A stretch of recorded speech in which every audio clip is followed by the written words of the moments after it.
चलो मित्रों, जय श्री कृष्ण बधाने। समूह 17 तत्वोनी प्रस्तावना, प्राप्ति स्थान अने इलेक्ट्रॉन रचनानी चर्चा कर्या पछी आजे समूह 17 तत्वोना भौतिक गुणधर्मोनी आपणे चर्चा करीए मित्रों। तो मैं अहींया बाजुमां समूह 17 जे तत्वो छे एना नाम अने एमना परमाणु क्रमांक पहेलेथी ज लखी दीधेला छे। समूह 17 तत्वो फरीथी एकवार रिपीट कर दे मित्रों। कया छे? फ्लोरीन, क्लोरीन, ब्रोमीन, आयोडीन, एस्टेटिन अने टेन्नेसिन। परमाणु क्रमांक पण आपणे 2 88 88 18 32 ये सीरीज प्रमाणे 9 17 35 53 85 અને 117 परमाणु क्रमांक આપણે નક્કી કરેલા છે। હવે ધ્યાન આપજો મિત્રો કે સમૂહ 17 ના જે ભૌતિક ગુણધર્મો છે, કારણ કે આપણે આગળ ધ્યાન આપજો હું જે કયા કયા શબ્દો જે છે એનો ઉપયોગ કરી અને આગળના શબ્દોને નવા મુદ્દા સાથે જોડું છું।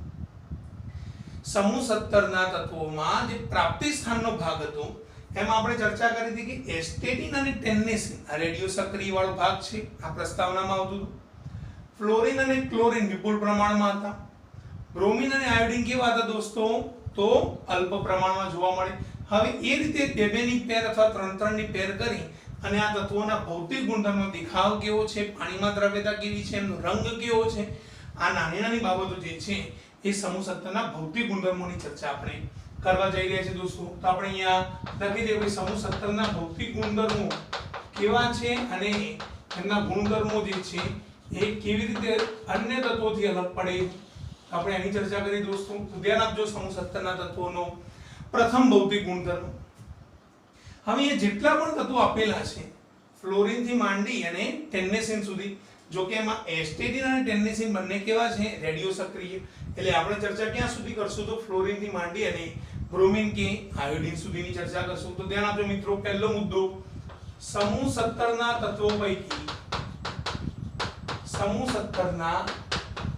તત્વો પૈકી પહેલો મુદ્દો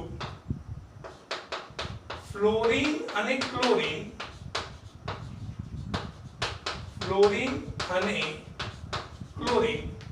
વાયુ સ્વરૂપે,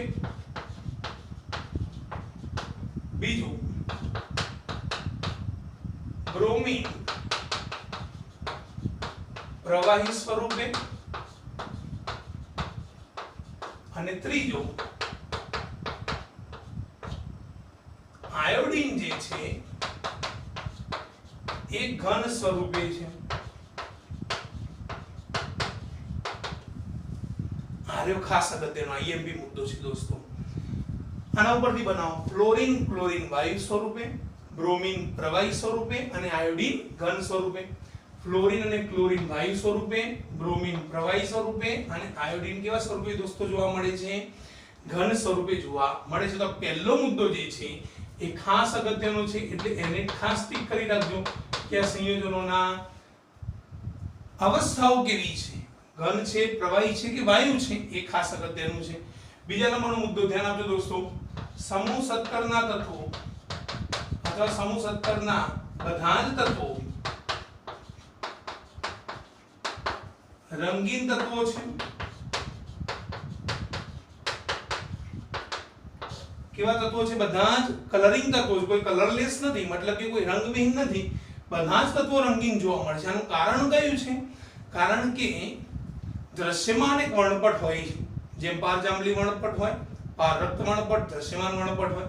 તો જ્યારે પણ દ્રશ્યમાન વર્ણપટ જોવા મળે છે એ દ્રશ્યમાન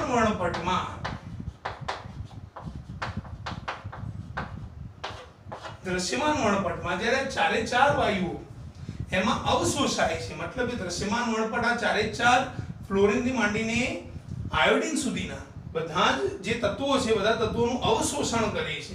તો આપણે લખી દઈએ કે ભાઈ અહીંયા શરૂઆતમાં એક ફ્લોરીન છે, એના પછી બીજા નંબરનો ક્લોરીન છે, એના પછી બ્રોમીન છે અને એના પછી આયોડીન વાળો છે। તો અહીંયા આપણે લખી દઈએ કે આ F2 છે, આ Cl2 છે, આ Br2 છે અને આ I2 છે, ફ્લોરીન થી માંડીને આયોડીન સુધીના। તો ફ્લોરીનનો જે સામેનો રંગ છે એ જુદો જોવા મળે, ક્લોરીનનો જુદો જોવા મળે છે, બ્રોમીનનો જુદો છે અને આયોડીનનો જુદો છે।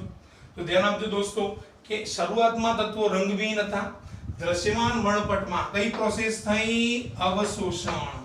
શું થયું દોસ્તો? અવશોષણ। આ બાબત ખાસ અગત્યની છે એટલા માટે હું ડિટેલમાં ચલાવું છું। દ્રશ્યમાન વર્ણપટમાં જ્યારે અવશોષણ થાય તો ફ્લોરિન જે રંગવિહીન હતો એનો રંગ કેવો જોવા મળે છે? હું ચારે ચાર રંગ લખી દઉં છું: ફ્લોરિન, ક્લોરિન, બ્રોમિન અને આયોડિન.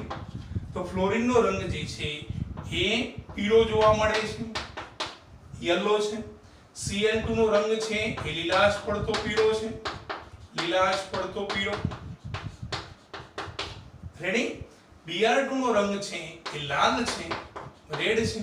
અને I2 નો રંગ છે એ જાંબલી છે. રેડી? વાયોલેટ રંગ છે.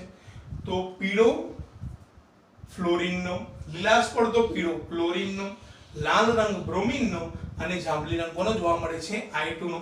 તો સમૂહ 17 ના બધા જ તત્વો કેવા છે? રંગીન તત્વો છે. જ્યાં અહીંયા આપણે ડિટેલ લખતા જઈએ હવે. જ્યાં F2 નો રંગ કેવો હતો? F2 નો રંગ કેવો હતો મિત્રો? પીળો રંગ જો બાજુમાં લખેલું છે. F2 નો રંગ પીળો છે. ચલો એ પ્રમાણે Cl2 નો રંગ કયો છે? તો લીલાશ પડતો પીળો. તો લીલાશ પડતો પીળો. રેડી? ચલો ફ્લોરિન ક્લોરિન થઈ ગયા. એના પછી બ્રોમિન નો વારો. તો બ્રોમિન નો રંગ કયો છે? લાલ. અને છેલ્લે આયોડિન નો રંગ કયો છે? તો પીળો આવી ગયો, લીલાશ પડતો પીળો આવી ગયો, લાલ આવી ગયો. અને I2 નો રંગ કયો છે? તો જાંબલી રંગ ધરાવે છે. રેડી? જાંબલી રંગ જે છે એ ધરાવતા. આટલા ચાર અલગ અલગ તત્વોની ક્વોલિટી કઈ છે, કઈ અવસ્થામાં જોવા મળે? ચાર તત્વો જ્યારે દ્રશ્યમાન વર્ણપટમાં જોડાય તો કયા કયા રંગ જોવા મળે? ધ્યાન આપજો. સમૂહ 17 ના બધા તત્વો રંગીન છે. આ રંગીન થવાનું કારણ કયું હતું? તો આપણે નીચે લખી શકીએ કે જેનું કારણ દ્રશ્યમાન વર્ણપટમાં કઈ પ્રક્રિયા થાય છે? અવશોષણ પ્રક્રિયા છે. તો આપણે લખી દઈએ કે જેનું કારણ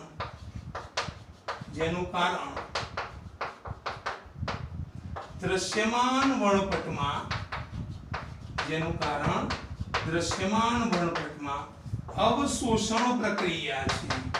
કઈ પ્રક્રિયા છે દોસ્તો? અવશોષણ પ્રક્રિયા. દ્રશ્યમાન વર્ણપટમાં અવશોષણ પ્રક્રિયા છે. રેડી? તો આ પહેલો અને બીજો મુદ્દો જે છે એ ખાસ અગત્યનો હતો, એટલે એને આપણે ડિટેલમાં થોડી ચર્ચા કરી. હવે બાકીના જે નાના મોટા મુદ્દા છે એની પણ ચર્ચા કરી દઈએ. જે બાબત નોંધવાની છે, જે બાબત દોરવાની છે, અંડરલાઈન કરવાની છે, આ બધી જ બાબતો જે છે અંડરલાઈન કરી રાખો. ચાર રંગ જે છે એને ટીક કરી રાખજો દોસ્તો. ચાર અવસ્થાઓ જે છે, ત્રણ અવસ્થાઓ ચાર તત્વોની, એ પણ ટીક કરી રાખો. દ્રશ્યમાન વર્ણપટમાં અવશોષણ પ્રક્રિયા, આ પણ ટીક કરી રાખજો દોસ્તો.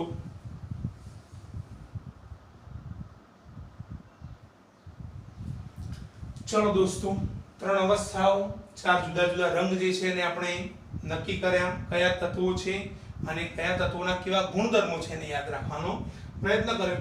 હવે ત્રીજો મુદ્દો પણ ખાસ અગત્યનો છે. પેલા કોષ્ટક ઉપરથી જ બનાવવાનું છે દોસ્તો. બંને મુદ્દા પણ કોષ્ટક ઉપરથી હતા.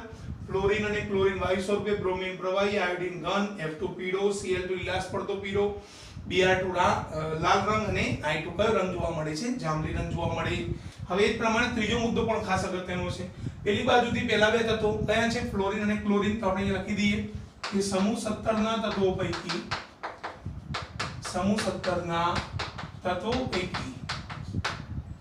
પેલું ફ્લોરિન અને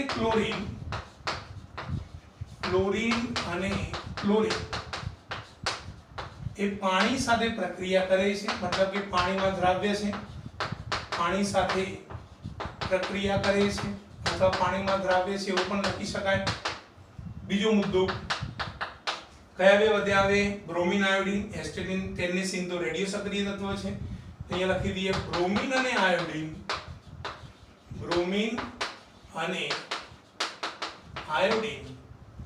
એ પાણીમાં અલ્પ દ્રાવ્ય છે.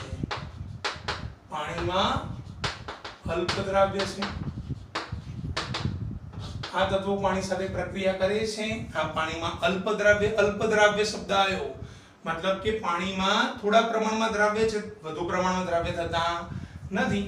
જ્યારે કાર્બનિક દ્રાવકોમાં દ્રાવ્ય છે, ત્યારે કાર્બનિક દ્રાવકોમાં કેવા જોવા મળે છે દોસ્તો? દ્રાવ્ય જોવા મળે છે. કાર્બનિક દ્રાવકો એટલે કયા? તો આલ્કોહોલ, ઇથર, બેન્ઝીન, આવા જે કાર્બનિક દ્રાવકો હોય એમાં બ્રોમિન અને આયોડિન કેવા છે? તો દ્રાવ્ય જોવા મળે છે. તો ત્રીજો મુદ્દો પણ ખાસ અગત્યનો છે. ચલો ચોથો મુદ્દો જોઈએ. સમૂહ 17 માં ઉપરથી નીચે તરફ જતા समूह 17 માં ઉપરથી નીચે તરફ જતા શરૂઆતમાં પણ આવતું હતું, સમૂહ 16 માં પણ આવતું હતું, 15 માં 17 માં દરેકમાં આવશે। ઉપરથી નીચે તરફ જતા કયા કયા ગુણધર્મમાં વધારો થાય? તો નીચે તરફ જતા પરમાણુની આયનીય ત્રિજ્યા વધે। પરમાણુની આયનીય ત્રિજ્યા વધે તો કદમાં પણ શું થાય? વધારો। એટલે પહેલો ભાગ લખી દઈએ, પરમાણુય કદ વધે। પરમાણુય કદમાં શું થવાનો? વધારો થવાનો।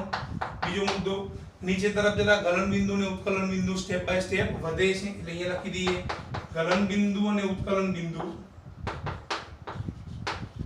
ગલન બિંદુ અને ઉત્કલન બિંદુ પણ શું થાય? વધતા જાય, તેમાં વધારો થાય। અમુક ડિટેલ્સ જે છે એમાં ઘટાડો થતો હતો। શરૂઆતથી આવતું હતું કયું હતું? આયનીકરણ એન્થાલ્પી અને વિદ્યુત ઋણતા। સમૂહ 17 માં એક વધારાની એક ગુણધર્મ એડ થાય, ઇલેક્ટ્રોન પ્રાપ્તિ એન્થાલ્પી। તો એ પણ ખાસ ધ્યાન આપી દેજો। તો અહીંયા આપણે લખી દઈએ કે નીચે તરફ જતા પહેલું તો કયું આવશે? આયનીકરણ એન્થાલ્પી। તો અહીંયા આપણે લખી દઈએ આયનીકરણ એન્થાલ્પી। બીજા નંબરની કઈ આવશે દોસ્તો? વિદ્યુત ઋણતા। તો વિદ્યુત ઋણતા। અને ત્રીજી કઈ આવશે? ઇલેક્ટ્રોન પ્રાપ્તિ એન્થાલ્પી। તો આયનીકરણ એન્થાલ્પી, વિદ્યુત ઋણતા અને ઇલેક્ટ્રોન પ્રાપ્તિ એન્થાલ્પી, આ ત્રણ ગુણધર્મોમાં શું જોવા મળે છે? તો ઘટાડો જોવા મળે છે। પરમાણુય કદ અને ગલન બિંદુ ઉત્કલન બિંદુમાં વધારો। આયનીકરણ એન્થાલ્પી, વિદ્યુત ઋણતા કદાચ મટીરીયલ કે ચોપડીમાં ન લખ્યું હોય તો ટીક કરી રાખજો દોસ્તો, અથવા લખી દેજો ત્યાં પેન સાથે રાખી। આયનીકરણ એન્થાલ્પી, વિદ્યુત ઋણતા અને ઇલેક્ટ્રોન પ્રાપ્તિ એન્થાલ્પીમાં ક્રમશઃ શું થાય છે? ઘટાડો થાય। નીટ અને ગુજકેટમાં આ બાબત ખાસ અગત્યની છે। શું કીધું છે? જુઓ કે ફ્લોરિન અને ક્લોરિન પાણી સાથે પ્રક્રિયા કરે છે, બ્રોમિન અને આયોડિન પાણીમાં અલ્પ દ્રાવ્ય છે। એનો મતલબ શું થાય? કે ફ્લોરિન થી ક્લોરિન સુધી જઈએ તો પાણીમાં દ્રાવ્યતા જોવા મળે, વધુ પ્રમાણમાં દ્રાવ્ય થાય। પણ જેવા બ્રોમિન થી આયોડિન તરફ જઈએ છીએ એટલે પાણીમાં દ્રાવ્યતા છે પણ કેવી છે? અલ્પ દ્રાવ્યતા। એનો મતલબ શું થાય? કે સમૂહ 17 માં ઉપરથી નીચે તરફ જતા પાણીમાં દ્રાવ્યતામાં શું થાય છે? ક્રમશઃ ઘટાડો થાય। ખ્યાલ આવે છે ને? શરૂઆતમાં દ્રાવ્ય, નીચે અલ્પ દ્રાવ્ય, તો નીચે તરફ જતા શું થવાનું છે? ઘટાડો। તો બાજુમાં લખી રાખજો કે સમૂહ 17 માં ઉપરથી નીચે તરફ જતા પાણીમાં દ્રાવ્યતા અથવા તો દ્રાવ્યતામાં શું થાય છે? ઘટાડો થતો જોવા મળે। તો એ જે બાબત છે એ ખાસ અગત્યની રાખજો દોસ્તો, ટીક પણ કરી રાખજો અને યાદ રાખવાનો પણ પ્રયત્ન કરજો દોસ્તો। ચલો હવે આના ઉપરથી પહેલો મુદ્દો બનાવીએ આપણે ભૌતિક ગુણધર્મો। કયો આવશે? તમે જાણો છો જૂનો અને જાણીતો, પરમાણુય અને આયનીય ત્રિજ્યા। પરમાણુય અને આયનીય ત્રિજ્યાની ચર્ચા કરીએ મિત્રો। ચલો પહેલો મુદ્દો તમે બધા જ જાણો છો, પરમાણુય કદ વધે તો શું થવાનું? પરમાણુની આયનીય ત્રિજ્યા વધે। ક્યારે દોસ્તો? સમૂહ 17 માં આવર્તમાં નહીં, આવર્તમાં ઘટાડો થાય। જે ગુણધર્મ સમૂહમાં વધે એ આવર્તમાં ઘટે, જે ગુણધર્મ સમૂહમાં ઘટે એ આવર્તમાં શું થાય? વધારો થાય। સમૂહમાં ઉપરથી નીચે તરફ હવાય, આવર્તમાં ડાબી બાજુથી જમણી બાજુ તરફ જવાય। તો આપણે લખી દઈએ ભાઈ સમૂહ 17 માં ઉપરથી નીચે તરફ જતા, સમૂહ 17 માં ઉપરથી નીચે તરફ જતા પરમાણુય ક્રમાંક, આપણી ભાષામાં લખવાનું દોસ્તો, પરમાણુય ક્રમાંક વધવાની સાથે, પરમાણુય ક્રમાંક વધવાની સાથે પરમાણુય અને આયનીય ત્રિજ્યા વધે છે। પરમાણુય અને આયનીય ત્રિજ્યા વધે છે। આ પહેલો ગુણધર્મ આગળ પણ આવતો તો દરેક સેન્ટેન્સ કોમન છે તો યાદ જ રાખી દો દોસ્તો। પણ બીજા નંબરનો ગુણધર્મ ખાસ અગત્યનો છે, આને થોડો સમજવો પડે એવું છે। હવે સમૂહ નંબર 17 આવર્ત કોષ્ટકમાં ક્યાં આવ્યું? તો માની લો કે આખો બોર્ડ જે છે ને આવર્ત કોષ્ટક માની લઈએ તો આ બાજુની કોલમ હશે કઈ હશે? સમૂહ નંબર 1। છેલ્લી કોલમ હશે કઈ હશે? સમૂહ નંબર 18। તો સમૂહ નંબર 18 ના બાજુમાં કયો હશે? સમૂહ નંબર 17। હવે અહીંયા તો શું કીધું કે સમૂહ 17 માં ઉપરથી નીચે તરફ જઈએ, 17 માં નીચે તરફ આવીએ તો વધારો થાય। તો આવર્તમાં ડાબી બાજુથી જમણી બાજુ તરફ જતા શું થાય? ઘટાડો થાય। એનો મતલબ કે સમૂહ 17 ની પરમાણુય અને આયનીય ત્રિજ્યા અન્ય તત્વો કરતા કેવી હશે? સૌથી ઓછી હશે। તો આપણે લખી દઈએ કે અન્ય તત્વો કરતા, અન્ય તત્વો કરતા, અથવા તો આખો શબ્દ લખીએ કે આવર્તમાં અન્ય તત્વો કરતા समूह 17 ના તત્વોની અન્ય તત્વો કરતા સમૂહ 17 ના તત્વોની પરમાણવીય અને આયનીય ત્રિજ્યા સૌથી ઓછી હશે આ ખાસ ધ્યાન આપવાનું છે દોસ્તો સૌથી ઓછી કેમ કારણ કે સમૂહ 17 છેડાવાળા ભાગમાં છે ડાબી બાજુથી જમણી બાજુ જઈ નીચે તરફ વધારો થાય તો ડાબી બાજુ જમણી બાજુ તરફ જતા શું થાય ઘટાડો તો સમૂહ 1 થી સમૂહ 17 તરફ જઈએ જમણી બાજુ તરફ જઈએ તો ઘટાડો થવાનો તો આવર્તમાં અન્ય તત્વો કરતા સમૂહ 17 ની પરમાણુની આયનીય ત્રિજ્યા કેવી હોય છે સૌથી ઓછી જોવા મળે છે દોસ્તો હવે સમૂહ 17 ની પર્ટિક્યુલર વાત કરીએ તો આપણે લખી દઈએ કે સમૂહ 17 કયો છે ફ્લોરીન ક્લોરીન બ્રોમીન આયોડીન એસ્ટેટીન ટેન્નેસીન समूह 1 આ બાજુ છે માની લો કે સમૂહ 1 થી સમૂહ 17 તરફ આવીએ તો નીચે સમૂહ 17 ના તત્વોની પરમાણુની આયનીય ત્રિજ્યા કેવી છે સૌથી ઓછી જોવા મળે હવે કદાચ પરીક્ષામાં એવું પૂછાય કે સમૂહ 17 ના તત્વોમાં કયા તત્વની પરમાણુની આયનીય ત્રિજ્યા સૌથી ઓછી હશે તો અહીંયા જવાબ આવે છે ફ્લોરીન કયો આવશે દોસ્તો ફ્લોરીન હવે તમને સવાલ થાય કે સાહેબ ટેન્નેસીન કે આયોડીન ના આવે ચલો માની લો કે આ બંને રેડિયો સક્રિય છે તો ટેન્નેસીન જવાબ આવવો જોઈએ પણ દોસ્તો ટેન્નેસીન જવાબ આવતો નથી કેમ કારણ કે જમણી બાજુ તરફ જઈએ તો ઘટાડો થાય પણ પાછું ફ્લોરીન થી આયોડીન તરફ જઈએ નીચે તરફ જઈએ તો પાછું શું થાય છે વધારો એટલે આયોડીનની અન્ય તત્વો કરતા વધુ હશે પણ સૌથી ઓછી આખા આવર્તક કોષ્ટકમાં સૌથી ઓછી પરમાણુની આયનીય ત્રિજ્યા કોની હોય ફ્લોરીનની હોય તો અહીંયા લખી દઈએ એક્ઝામ્પલ કે ફ્લોરીનની પરમાણવીય અને આયનીય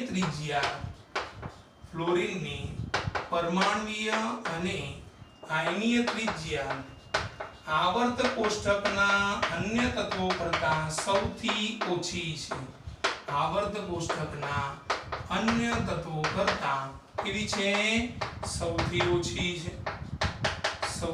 ઓછી હશે રેડી અન્ય તત્વો કરતા સમૂહ 17 ની ઓછી અને સમૂહ 17 માં પર્ટિક્યુલર કોની છે તો ફ્લોરીનની સૌથી ઓછી પરમાણુની આયનીય ત્રિજ્યા જે છે જોવા મળે તો પરમાણુની આયનીય ત્રિજ્યાનો મુદ્દો જે છે એ ખાસ મગજમાં ઉતારવાનો પ્રયત્ન કરો દોસ્તો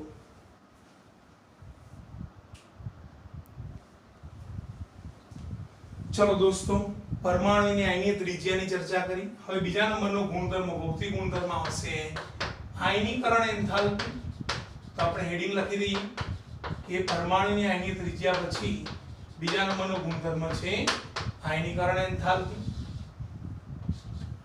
એન્થાલ્પીની તમે વ્યાખ્યા જાણો છો કઈ હતી વાયુરૂપ તટસ્થ પરમાણુમાંથી એક ઇલેક્ટ્રોન દૂર કરવા માટે જે જરૂરી એન્થાલ્પી જેની જરૂર પડે એને શું કહેવાય આયનીકરણ એન્થાલ્પી તો આયનીકરણ એન્થાલ્પી તો આગળ પણ આવી ગઈ કે નીચે તરફ જતા શું થાય છે ઘટાડો થાય તો એક જ સેન્ટેન્સ આપણે લખી દઈએ કઈ આવશે કે સમૂહ 17 માં ઉપરથી નીચે તરફ જતા સમૂહ 17 માં ઉપરથી નીચે તરફ જતા શું થશે આયનીકરણ એન્થાલ્પીમાં ઘટાડો થાય છે આયનીકરણ એન્થાલ્પીમાં શું થશે દોસ્તો ઘટાડો થાય છે આયનીકરણ એન્થાલ્પીમાં ઘટાડો થાય આયનીકરણ એન્થાલ્પીમાં ઘટાડો થાય તો સરળ મુદ્દો હતો કે નીચે તરફ જતા ઘટાડો થાય છે જે અગત્યનું છે ત્રીજા નંબરનું છે ઇલેક્ટ્રોન પ્રાપ્તિ એન્થાલ્પી આયનીકરણ એન્થાલ્પીનો બીજો એક ભાઈ છે કયો છે ઇલેક્ટ્રોન પ્રાપ્તિ એન્થાલ્પી આયનીકરણ એન્થાલ્પીનો બીજો ભાઈ કારણ કે ઇલેક્ટ્રોન પ્રાપ્તિ એન્થાલ્પીની વ્યાખ્યા આપણે આગળ સમજાયેલી છે કઈ હતી વાયુરૂપ તટસ્થ પરમાણુમાં એક ઇલેક્ટ્રોન દાખલ કરવા માટે આપણે જે જરૂરી એન્થાલ્પી જરૂર પડે એને શું કહેવાય ઇલેક્ટ્રોન પ્રાપ્તિ એન્થાલ્પી તો ધ્યાન આપજો અહીંયા આ જ રીતનું સેન્ટેન્સ બનાવી દઉં છું સમૂહ 17 માં ઉપરથી નીચે તરફ જતા સમૂહ 17 માં ઉપરથી નીચે તરફ જતા ઇલેક્ટ્રોન પ્રાપ્તિ એન્થાલ્પીનું મૂલ્ય ઓછું ઋણ થાય છે. શું થાય છે દોસ્તો? ઓછું ઋણ થાય છે. ધ્યાન આપજો મિત્રો, અહીંયા ઘટાડો શબ્દ નથી, થાય છે ઘટાડો જ, પણ શબ્દ કયો લખવાનો છે? ઓછું ઋણ થાય. હવે સમૂહમાં ઓછું ઋણ થાય, આવર્તમાં શું થાય? વધુ ઋણ થાય. આપણે લખી દઈએ, જ્યારે આવર્તમાં ઇલેક્ટ્રોન પ્રાપ્તિ એન્થાલ્પીનું મૂલ્ય, આવર્તમાં ઇલેક્ટ્રોન પ્રાપ્તિ એન્થાલ્પીનું મૂલ્ય વધુ ઋણ હોય છે. કેવું હોય છે દોસ્તો? વધુ ઋણ હોય છે. હવે આ બંને શબ્દોને ખાસ મગજમાં ઉતારવાનો પ્રયત્ન કરો. ઓછું ઋણ શું અને વધુ ઋણ શું? તો આપણે અહીંયા સમૂહ 17 લખીએ, તત્વો લખી દઈએ. Fluorine, chlorine, bromine, iodine, astatine, tennessine radio સક્રિય તત્વો છે. ફ્લોરીનનો પરમાણુ ક્રમાંક કેટલો છે મિત્રો? 9.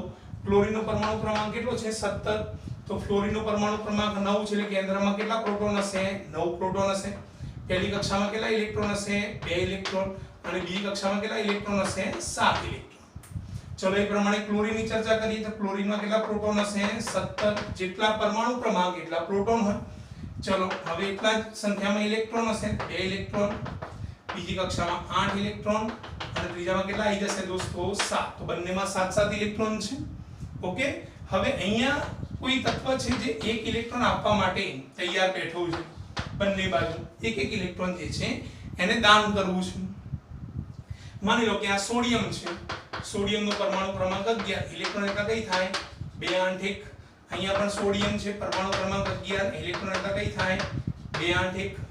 હવે જુઓ, સોડિયમને અષ્ટક પૂરું કરવું હોય તો શું કરવું પડે? 1 ઇલેક્ટ્રોન ગુમાવવો પડે.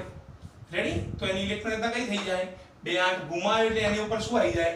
Na+. અહીંયા પણ Na+ આવી જાય. 1 ઇલેક્ટ્રોન ગુમાવી દે, 2 8 થઈ જાય. હવે એક ઇલેક્ટ્રોન ગુમાવવાનું છે. બરાબર? હવે સામે એવો તત્વ હોવો જોઈએ જે એક જ ઇલેક્ટ્રોન મેળવી શકે. તો અહીંયા કયો છે? આપણા ફ્લોરીન ભાઈ છે. હવે ફ્લોરીન ભાઈ 1 ઇલેક્ટ્રોન મેળવે તો F માંથી શું બની જાય? F-.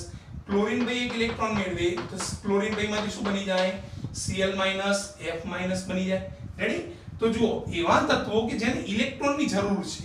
ઇલેક્ટ્રોન પ્રાપ્તિ એન્થાલ્પીની વ્યાખ્યા કઈ હતી? કે વાયુ તટસ્થ પરમાણુમાં 1 ઇલેક્ટ્રોન દાખલ કરવા માટે, દાખલ સોડિયમને કરવાનું છે અને મેળવવાનો કોને છે? ફ્લોરીન અને ક્લોરીનને. તો ફ્લોરીન ક્લોરીન મેળવશે, તેનો મતલબ કે આમને જરૂર છે, કારણ કે F- નો મતલબ શું થયો દોસ્તો? ફ્લોરીનનો પરમાણુ ક્રમાંક 9, ઇલેક્ટ્રોન એટલા 2 7 અને F- ના ઇલેક્ટ્રોન એટલા કઈ થઈ જાય? 2 8 થઈ ગયા, કારણ કે એક ઇલેક્ટ્રોન એડ થઈ ગયો. ચલો એ પ્રમાણે ક્લોરીનનો પરમાણુ ક્રમાંક કેટલો હતો? 17. ઇલેક્ટ્રોન એટલા કઈ થાય? 2 8 7. પણ જેવો એક ઇલેક્ટ્રોન મેળવી લીધો, Cl માંથી Cl- મળી ગયો, ઇલેક્ટ્રોન એટલા કઈ થઈ ગઈ? 2 8 8. તો મતલબ કે આમને અષ્ટક પૂરું કરવા એક ગુમાવવું પડે અને ફ્લોરીન ક્લોરીનને અષ્ટક પૂરું કરવા એક ઇલેક્ટ્રોન મેળવવું પડે. હવે ઇલેક્ટ્રોન મેળવવાનો છે તો આમ સોડિયમ જેટલી કિંમત માંગશે એટલી ક્લોરીન આપશે. આપણે રસાયણની ભાષામાં બોલું તો ફ્લોરીન અને ક્લોરીનને એટલી ઉર્જા આપવી પડશે જેટલી સામે સોડિયમ જે છે એને મેળવવી હોય એટલી. બરાબર? એટલા માટે એનું મૂલ્ય આવર્તમાં શું થતું જાય? વધતું જાય છે. જ્યારે સમૂહમાં નીચે તરફ જતા શું થાય? ઘટાડો. કે સાહેબ સમૂહમાં કેમ ઘટાડો થાય? ભાઈ બ્રોમિનનો પરમાણુ ક્રમાંક 35 છે, આયોડીનનો 53 છે, તો કદ ઘણા બધા મોટા છે. હવે જેટલા કદ મોટા હોય એટલે ઇલેક્ટ્રોન જે છે એ મેળવવાની એમની વૃત્તિ કેવી હોય? ઘણી ઓછી હોય. તો ફ્લોરીન અને ક્લોરીનમાં વધુ છે, નીચે તરફ જતા ઓછું ઋણ થાય. સમૂહમાં ઓછું ઋણ થાય, આવર્તમાં શું થાય? વધુ ઋણ. તો જ્યારે આવર્તમાં ઇલેક્ટ્રોન પ્રાપ્તિ એન્થાલ્પીનું મૂલ્ય વધુ ઋણ છે, એનું કારણ કયું છે? કારણ કે સમૂહ 17 ના તત્વો જો સમૂહ 18 જેવા બનવા માંગતા હોય તો કેટલા ઇલેક્ટ્રોન ખૂટે છે? માત્ર એક જ ઇલેક્ટ્રોન ખૂટે છે. કારણ કે F- કોના જેવી ઇલેક્ટ્રોન રચના બનાવી દીધી? નિયોન જેવી. ચલો Cl- એ કોના જેવી ઇલેક્ટ્રોન રચના બનાવી દીધી? આર્ગોન જેવી ઇલેક્ટ્રોન રચના બનાવી દીધી. તો આ બંને જે છે સમૂહ 18 જેવા બની ગયા. આપણે લખી દઈએ કે જેનું કારણ સમૂહ 17 ના તત્વો, સમૂહ 17 ના તત્વોને સમૂહ 18 જેવી ઇલેક્ટ્રોનની રચના પ્રાપ્ત કરવા, સમૂહ 18 જેવી ઇલેક્ટ્રોનની રચના પ્રાપ્ત કરવા માટે એક ઇલેક્ટ્રોન ખૂટે છે. કેટલા ઇલેક્ટ્રોન ખૂટે છે દોસ્તો? એક ઇલેક્ટ્રોન ખૂટે છે. તો આ બંને શબ્દો જે છે એને ખાસ યાદ રાખવાનો પ્રયત્ન કરો। હવે ઇલેક્ટ્રોન પ્રાપ્તિ એન્થાલ્પીનું એક અગત્યનું કારણ છે એની પણ આપણે ચર્ચા કરી દઈએ દોસ્તો। ચલો મિત્રો, ઇલેક્ટ્રોન પ્રાપ્તિ એન્થાલ્પીનું મૂલ્ય સમૂહમાં ઓછું ઋણ, એક શબ્દ યાદ રાખી દો, આવર્તમાં વધુ ઋણ, બીજો શબ્દ યાદ રાખી દો, અને ત્રીજું એક ખાસ કારણ અગત્યનું છે જે 2 ગુણમાં પૂછાય, એટલે આ અગત્યનું કારણ જે છે ને ટીક કરી રાખજો કે આ પ્રશ્ન જે છે એ 2 માર્ક્સમાં પૂછાય છે, ખાસ અગત્યનું આઈએમપી કારણ છે, એ પણ તમે ટીક કરી રાખજો દોસ્તો। ધ્યાન આપો, કારણ આવે છે કે ફ્લોરીન કરતા ક્લોરીનની ઇલેક્ટ્રોન પ્રાપ્તિ એન્થાલ્પીનું મૂલ્ય, ફ્લોરીન કરતા ક્લોરીનની ઇલેક્ટ્રોન પ્રાપ્તિ એન્થાલ્પીનું મૂલ્ય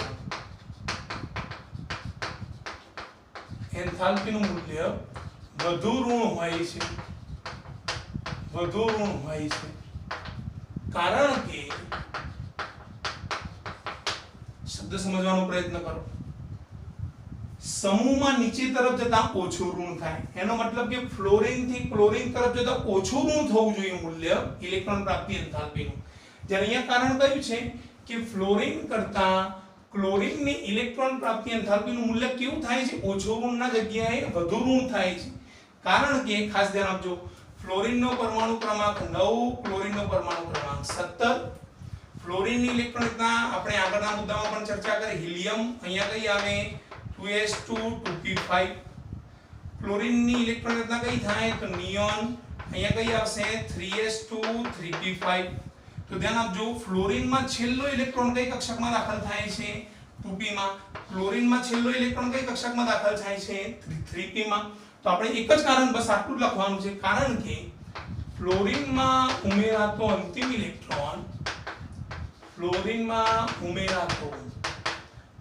ઇલેક્ટ્રોન 2p કક્ષકમાં કઈ કક્ષકમાં દાખલ થાય દોસ્તો 2p કક્ષકમાં, ફ્લોરીનમાં ઉમેરાતો અંતિમ ઇલેક્ટ્રોન 2p કક્ષકમાં, જ્યારે ક્લોરીનમાં ઉમેરાતો અંતિમ ઇલેક્ટ્રોન 3p કક્ષકમાં દાખલ થાય છે, જ્યારે ક્લોરીનમાં ઉમેરાતો અંતિમ ઇલેક્ટ્રોન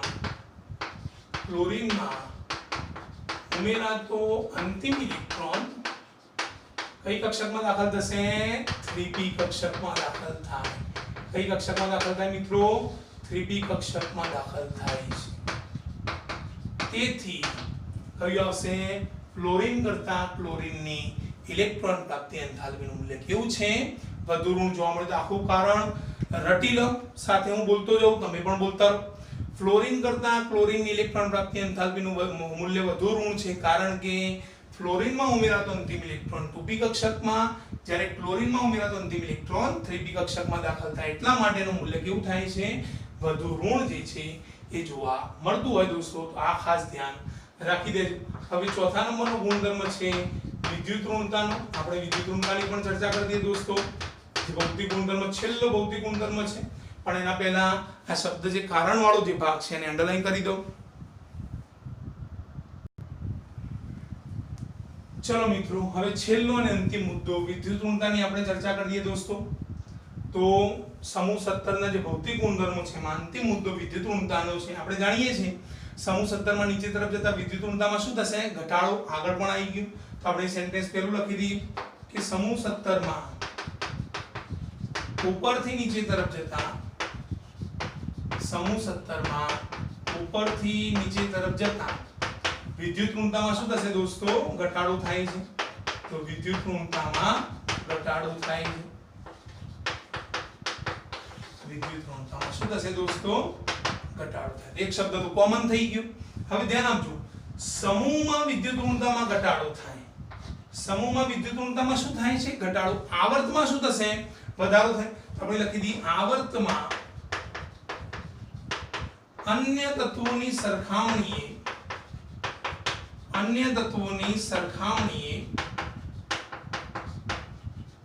હેલોજન તત્વોની વિદ્યુત ઋણતા કેવી હશે, સૌથી વધુ।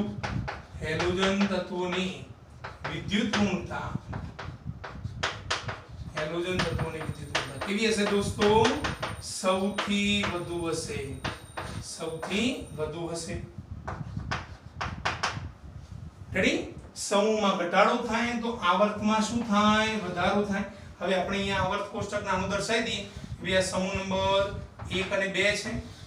અહીંયા વચ્ચેનો ડી વિભાગ છે, અહીંયા નીચે એફ વિભાગ આવશે. બંને એફ વિભાગના ભાગ થઈ ગયા.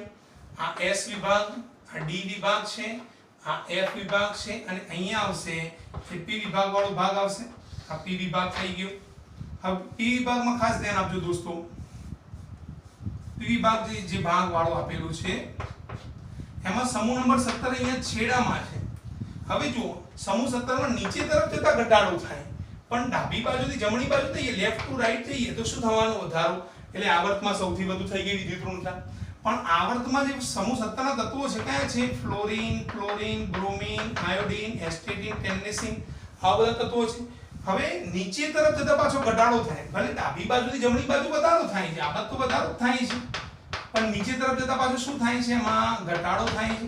એનો મતલબ કે નીચે તરફ જતા ઘટાડો થાય તો ઉપર તરફ જતા શું થાય? વધારો. તો ફ્લોરીનની કેવી હશે? સૌથી વધુ. તો ધ્યાન આપજો, આવર્ત કોષ્ટકના બધા જ તત્વો પૈકી ફ્લોરીનની વિદ્યુત ઋણતા કેવી હોય? મેક્સિમમ હોય. એટલે એ શબ્દ આઈએમપી કરી રાખજો, કારણ કે એ જે મુદ્દો છે ખાસ અગત્યનો છે, પરીક્ષામાં પૂછાશે દોસ્તો. તો આપણે લખી દઈએ, આવર્ત કોષ્ટકના બધા જ તત્વો પૈકી, આવર્ત કોષ્ટકના બધા જ તત્વો પૈકી ફ્લોરીનની વિદ્યુત ઋણતા, ફ્લોરીન એટલે F. દોસ્તો ધ્યાન રાખજો, Cl ની ચર્ચા નથી, ક્લોરીનની ચર્ચા છે જ નહીં. ફ્લોરીનની વિદ્યુત ઋણતા સૌથી વધુ છે. ફ્લોરીનની વિદ્યુત ઋણતા કેવી છે દોસ્તો? સૌથી વધુ છે. આ જે મુદ્દો છે એ ખાસ અગત્યનો છે દોસ્તો. તો આ થઈ ગયા સમૂહ 17 ના ભૌતિક ગુણધર્મો. તો મિત્રો, સમૂહ 17 ના ભૌતિક ગુણધર્મો શરૂઆતના મુદ્દાઓ કયા આયા? અહીંયા આપણે ફરીથી રિપીટ કરાવી દઈએ. ફ્લોરીન, ક્લોરીન વાયુ સ્વરૂપે, બ્રોમીન પ્રવાહી સ્વરૂપે, આયોડીન ઘન સ્વરૂપે પહેલો મુદ્દો હતો. બીજો, સમૂહ 17 ના બધા તત્વો રંગીન હતા. એ રંગીન તત્વોમાં ફ્લોરીનનો રંગ કયો હતો? કારણ કે દૃશ્યમાન વર્ણપટમાં અવશોષણ પ્રક્રિયા થતી હતી. યાદ છે ને, આપણે અંડરલાઈન કરાવી, તમે યાદ પણ રાખજો, આઈએમપી કરજો. તો એમાં ફ્લોરીનનો રંગ કયો હતો? પીળો. ક્લોરીનનો લીલાશ પડતો પીળો, બ્રોમીનનો લાલ રંગ અને આયોડીનનો કયો હતો? જાંબલી રંગ જોવા મળે. એ જ પ્રમાણે આપણે ફ્લોરીન અને ક્લોરીનની ચર્ચા કરી. પાણી સાથે દ્રાવ્યતા ધરાવે, પાણી સાથે પ્રક્રિયા કરે. બ્રોમીન અને આયોડીન પાણીમાં અલ્પ દ્રાવ્ય પરંતુ કાર્બનિક દ્રાવકોમાં દ્રાવ્ય હતા. સમૂહ 17 માં નીચે તરફ જઈએ તો શું થાય? પરમાણુની એની ત્રિજ્યા વધે, ગલન બિંદુ ઉત્કલન બિંદુમાં વધારો થાય. જ્યારે ઇલેક્ટ્રોન પ્રાપ્તિ, વિદ્યુત ઋણતા અને આયનિક એન્થાલ્પીમાં શું થાય? ક્રમશઃ ઘટાડો થાય.